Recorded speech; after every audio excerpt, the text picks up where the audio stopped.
Hi, welcome to Kokila's kitchen. இன்றைக்கி நம்ம கிச்சனில் ஒரு சிம்பிளான எம்டி சால்னா தான் பார்க்க போகிறோம். ரொம்ப ரொம்ப ஈஸியான ரெசிபி. இது வந்து பாருங்கள், எதுவுமே நீங்கள் வந்து கஷ்டப்பட்டு செய்கிற மாதிரி எதுவுமே கிடையாது. எல்லாத்தையும் எண்ணெயில் போட்டு வதக்கணும், அவ்வளோதான்.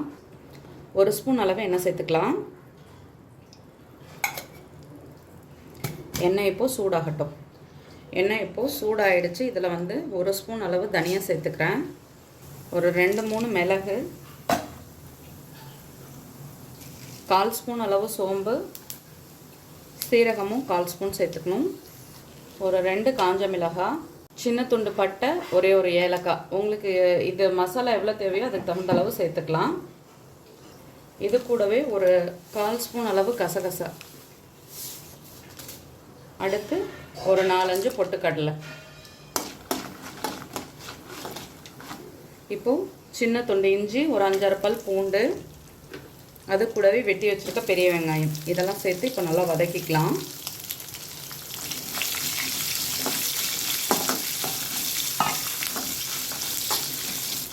இது ஓரளவுக்கு வதங்கினதுக்கப்புறம் வெட்டி வச்சுருக்க தக்காளியை சேர்த்துக்கலாம்.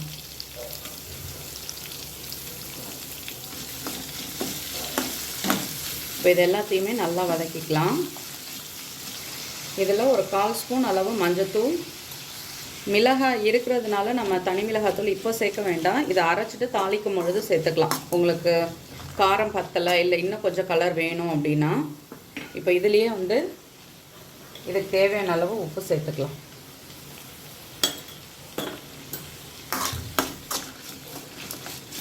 இது கூட ஒரு 2 பீஸ் தேங்காய் சேர்த்துக்கோங்க, நான் சொல்ல மறந்துட்டேன்.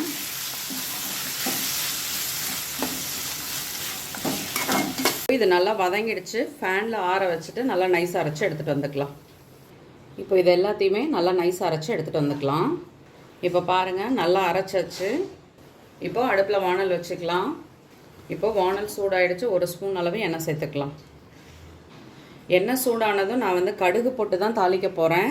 நீங்கள் வந்து எம்டி சால்னான்னு சொல்லிவிட்டு கடுகு போடுறீங்களே நீங்கள் நினைக்கலாம். ஏன்னா பட்டை கிராம்பெல்லாம் நான் அதில் சேர்த்துருக்கிறதுனால சரி அந்த ஃப்ளேவர் அதிகமாக வந்துடுன்றதுக்காக தான் நான் கடுகு சேர்க்குறேன். உங்களுக்கு வந்து பட்டை கிராம்பு பிடிக்கும்னா நீங்கள் இதில் வந்து கடுகுக்கு பதிலாக பட்டை கிராம்பு ஏலக்காய் அதை போட்டு தாளிச்சிக்கலாம். இப்போ வந்துட்டு இது வந்து நல்லா பொரியட்டும். கடுகு இப்போ நல்லா பொரிஞ்சிடுச்சு. நம்ம அரைச்ச இந்த விழுதை வந்து இதில் சேர்த்துக்கலாம். இது கூட ஒரு 1/4 ஸ்பூன் அளவு தனி மிளகாய்த்தூள், ஜாஸ்தி வேண்டாம், 1/4 ஸ்பூன் போதும்.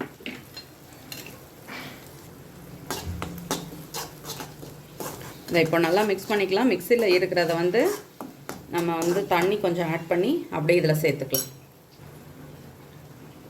ஒரு நிமிஷம் இது வந்து அந்த எண்ணெயில் வதங்கணும், அவ்வளோதான், வேறு ஒன்றும் கிடையாது.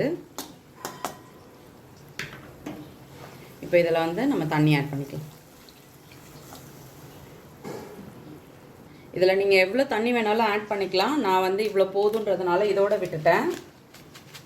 லாஸ்ட்டாக கொஞ்சமாக நான் கசூரி மேத்தி சேர்க்குறேன். உங்கள்கிட்ட இருந்தால் சேர்த்துக்கோங்க, இல்லைன்னா விட்டுடலாம். அவ்வளோதான், ரொம்ப ரொம்ப சிம்பிளாக இருக்கும். ஆனால் பரோட்டா சப்பாத்திக்கு ரொம்பவே நல்லாயிருக்கும். ட்ரை பண்ணி பாருங்கள்.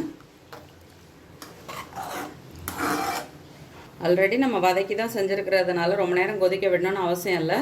கொஞ்சம் நேரம் கொதித்ததும் நம்ம வந்துட்டு மல்லித்தழை போட்டு இறக்கிட வேண்டியதான்.